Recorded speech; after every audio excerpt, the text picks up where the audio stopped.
ভঙ্গুর অর্থনীতি পুনর্গঠন, গণতান্ত্রিক যাত্রা অবহিতকরণ, দ্বিপাক্ষিক সম্পর্ক উন্নয়ন সহ নানা ইস্যু সামনে রেখে সরকার গঠনের পর গেল জুনে বিভিন্ন দেশ সফর শুরু করেছেন প্রধানমন্ত্রী তারেক রহমান। এবার সরকার প্রধানকে সফরের আমন্ত্রণ জানালো বন্ধুপ্রতিম রাষ্ট্র সৌদি আরব। সোমবার সকালে সচিবালয়ে মন্ত্রিপরিষদ বিভাগে প্রধানমন্ত্রী তারেক রহমানের সঙ্গে সৌজন্য সাক্ষাৎ করেন ঢাকায় নিযুক্ত সৌদি আরবের রাষ্ট্রদূত ডক্টর আবদুল্লাহ জাফর এইস বিন আবিয়া। এ সময় সৌদি ক্রাউন প্রিন্স মোহাম্মদ বিন সালমান আল সৌদের একটি চিঠি প্রধানমন্ত্রীর হাতে তুলে দেন সৌদি রাষ্ট্রদূত। সাক্ষাতের বিষয়ে জরুরি সংবাদ সম্মেলনের আয়োজন করে পররাষ্ট্র মন্ত্রণালয়। উপদেষ্টা হুমায়ুন কবির জানান, দুই দেশের স্বার্থ সংশ্লিষ্ট বিষয় নিয়ে বৈঠকে আলোচনা হয়েছে। His Highness the Crown Prince of Saudi Arabia and extended an invitation from His Highness the Crown Prince to our Honorable Prime Minister Tariq Rahman to visit the Kingdom of Saudi Arabia.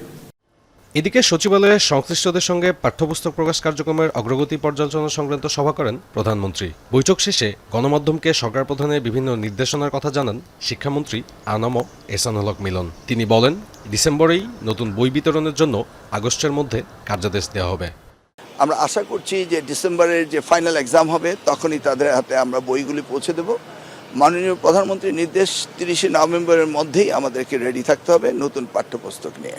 নতুন বলতে না, আমরা পরিমার্জন করছি কারিকুলামে, আর বিশেষ করে 4টি বই আমরা নতুন আনছি।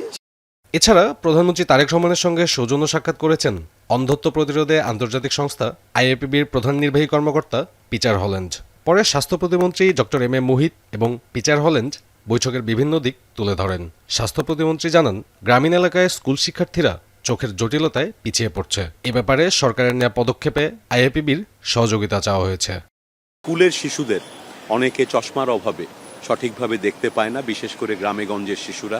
এতে তাদের পড়াশোনার যেমন ক্ষতি হয়, তারা পড়াশোনায় পিছিয়ে পড়েন এবং কাজকর্ম এবং শিশুর বিকাশে ক্ষতি হয়।